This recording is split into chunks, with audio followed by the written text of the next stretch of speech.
Merci, Monsieur le Président. Ma question s'adresse à Monsieur le Premier ministre. Chacun connaît la situation préoccupante du budget de la Défense, auquel il manque plus de 2 milliards d'euros pour 2015. Alors que le problème est identifié depuis plus d'un an, un flou très inquiétant perdure.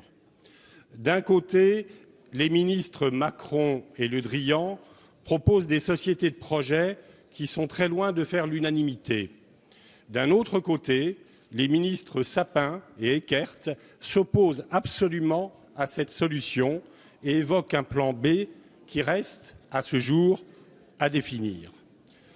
Tous les quatre prétendent pourtant s'inscrire dans une ligne présidentielle apparemment ambiguë. Le temps presse. En effet, laisser dériver les choses jusqu'à l'été aboutirait, dans les faits, à amputer le budget de la Défense, le ministère n'étant plus en mesure d'équiper les forces avec des crédits trop tardivement alloués. Il est urgent de trancher et de dire enfin clairement les choses. C'est de bonnes méthodes budgétaires, mais c'est surtout un impératif moral compte tenu de l'engagement actuel de nos militaires sur tous les fronts. Aussi, Monsieur le Premier ministre, je souhaite vous poser deux questions. Tout d'abord, j'aimerais savoir si vous êtes sur la ligne Macron-Le Drian ou sur la ligne Sapin-Eckert, à moins que vous ne soyez vous-même porteur d'un plan C que nous aimerions connaître. Et d'autre part, pouvez-vous prendre l'engagement que les crédits attendus par la Défense, notamment pour ces équipements, seront disponibles d'ici fin juin, c'est-à-dire sans attendre la loi de révision de la programmation militaire? Merci. La parole est à Monsieur Michel Sapin, ministre des Finances et des Comptes publics.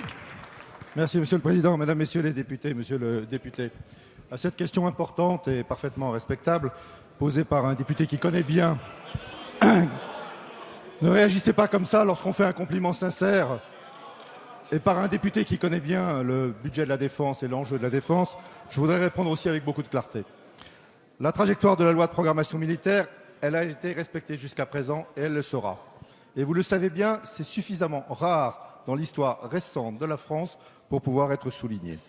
Cette loi de programmation militaire comprend, comme les précédentes, vous le savez bien, une part principale de crédits budgétaires et une part de ressources exceptionnelles. Ce dont vous nous parlez, c'est la part de ressources exceptionnelles actuellement non budgétaires. Aujourd'hui, un risque pèse, même s'il n'est pas certain, un risque pèse sur le calendrier de perception des ressources exceptionnelles et notamment sur celles prévues en 2015. Le président de la République a confirmé son engagement au respect de la loi de programmation militaire. Et donc le gouvernement, c'est son travail, réfléchit aux solutions qui permettront de compenser un décalage de ressources exceptionnelles si ce décalage s'avérait exact.